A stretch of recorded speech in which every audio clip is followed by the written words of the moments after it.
Well, what's up, guys? How's it going? This is Matt here at Front Row Sports, and I want to jump on here this morning. It's Sunday, October 20th, and I wanted to chat with you guys about college football. Haven't did a college football video yet, and man, yesterday was packed full of really good games and some games that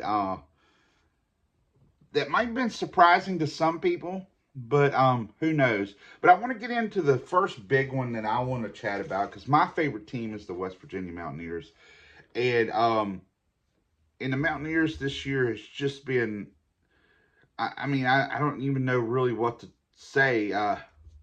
We've played a lot of good teams. We played, I think, three teams that's been undefeated. Last night we played a 5-1 Kansas State team. Um, but still no excuse. No excuse. We got a good team. We have a good quarterback. We played really well most of the time last year. I was having bigger expectations going into this year. I mean, I thought we would have had a chance to beat Penn State and we didn't. Um, but last night I could swore the Kansas State game would have been our game that we pulled it off.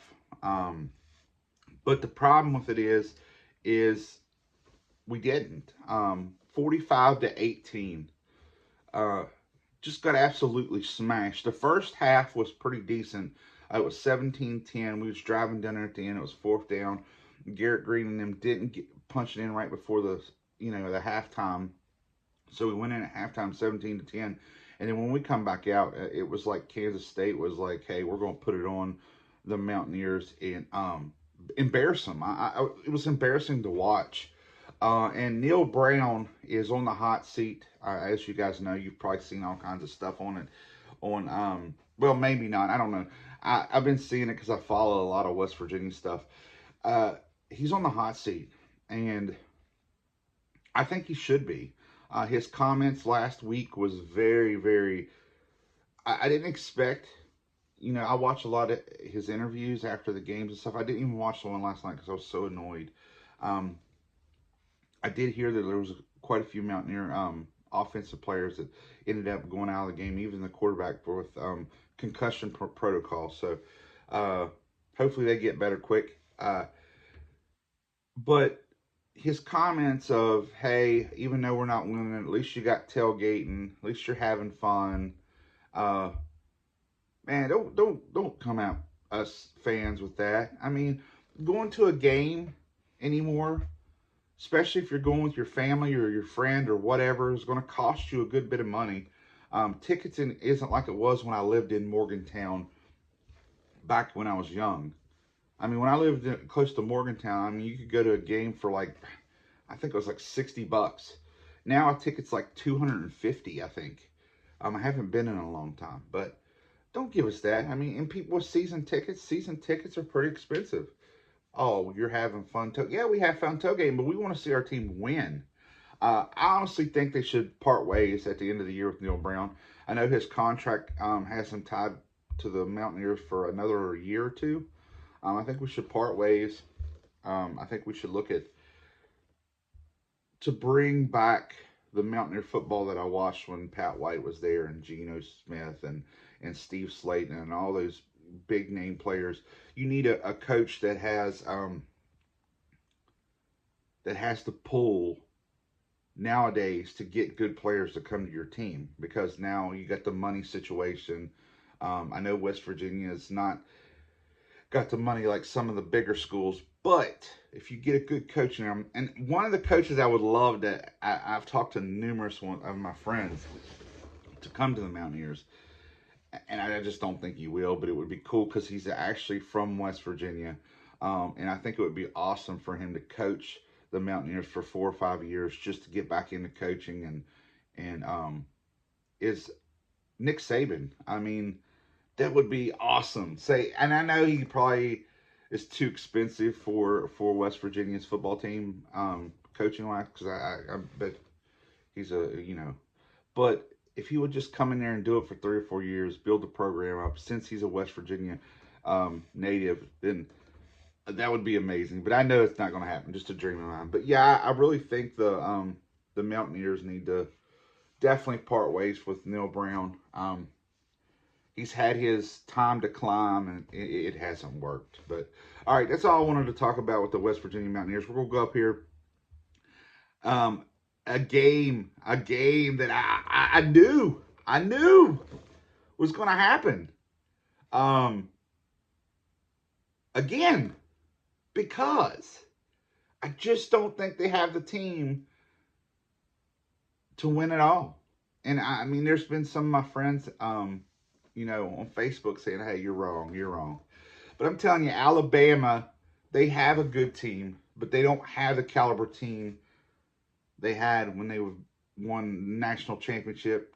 Um, they don't have the caliber team like they usually have.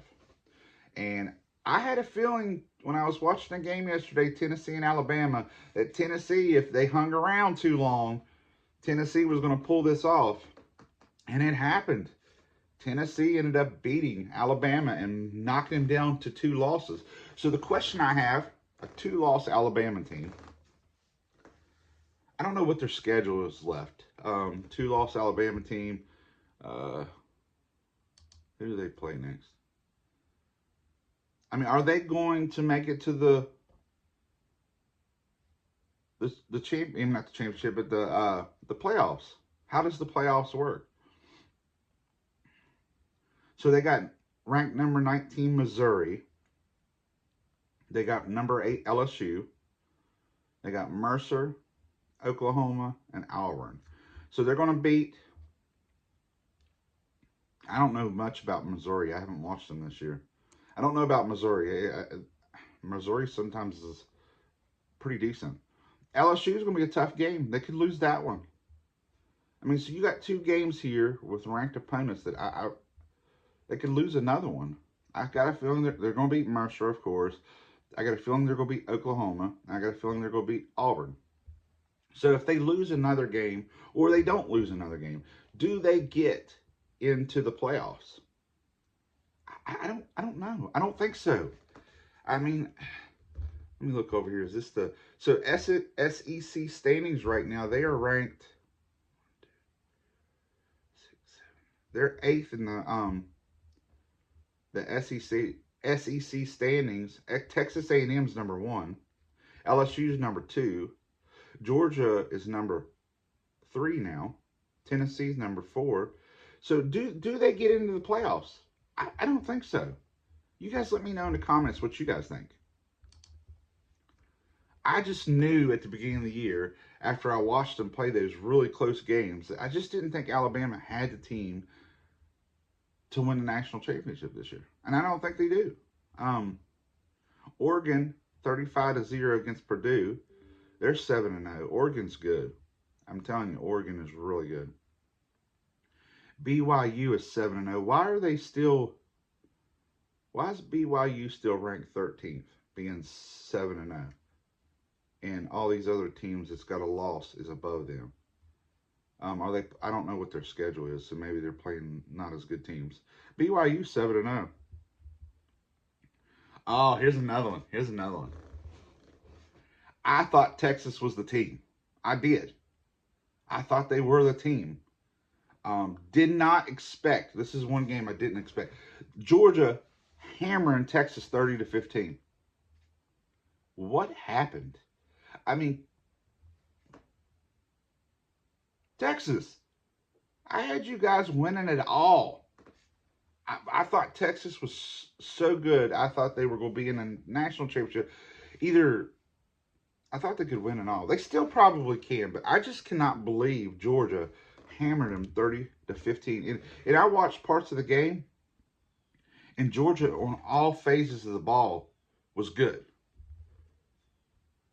The QB went 25 for 43, 211 yards, 2 touchdowns. Daggone, the Georgia quarterback. No, that's not the Georgia quarterback. Never mind. Sorry about that. I was looking at a different thing. Yeah, I don't know. I just could not believe Texas got hammered like that. Oh, Miami's still 7-0. They beat Louisville. LSU 34-10 against Arkansas. Iowa State barely beat UCF, and that's weird. Iowa State 7-0, but they barely beat UCF 38-35. And you got Clemson beating Virginia, Notre Dame beating Georgia Tech 31-13, Texas A&M, Mississippi. Ooh, Indiana ranked 16th and they're 7-0. Do they not have a tough schedule? I mean, sometimes I don't understand the college. You know, if you're undefeated, you're undefeated. You should be up there. You shouldn't have a 2-loss team above you. I don't agree with that. I don't agree with that. And you're saying toughness of schedule. Well, I mean, I don't know. Here's another one. 6-1 at SMU. They beat Stanford 40-10, but they're ranked 21st. 6-1. I don't know. But yeah, so Neal Brown, sorry, buddy. I mean, I liked you when you come in here. You're a good dude. I don't think you're a caliber head coach that needs to be on a Big 12 conference team or an SEC team. Sorry, quarterback coach, maybe. I don't know. He is not. In his excuses, man, excuses every week. Well, you know, they played every phase of the ball better than us and blah, blah, blah. Man, tired of excuses, dude. You've been telling us to trust the climb way too long. It's time to go, man. We need to get a different coach. Sorry. Sorry, I don't know what to say. It's just that time. So, all right, guys. I'm gonna tell you, man. I don't know. I don't know who's gonna win it all. On today, from what I've seen this weekend, I think Oregon is your team that could take it all. I mean, that's my opinion right now. From what I've seen, the Oregon Ducks are going to the national championship as of right now. I think just too many ifs, and I think Texas has still got it. I just really couldn't believe because Georgia. I mean, Georgia's still a good ball team. I don't know. I don't know, guys. Well, I'm gonna let you guys go. I'm gonna try. I try to keep my little videos. Hopefully, we can go live here before long and chat. I should have a special guest. Hopefully, here soon. I've been talking to some people, but yeah, you guys have a good one. I'm gonna be watching the NFL today. So excited about watching the Commanders and all these good games coming on. I think the Chiefs are playing the 49ers. I think that's what my daughter said. She's a Chiefs fan, so we'll see. That should be a good game. So, all right, guys, I'll talk to you on the next one.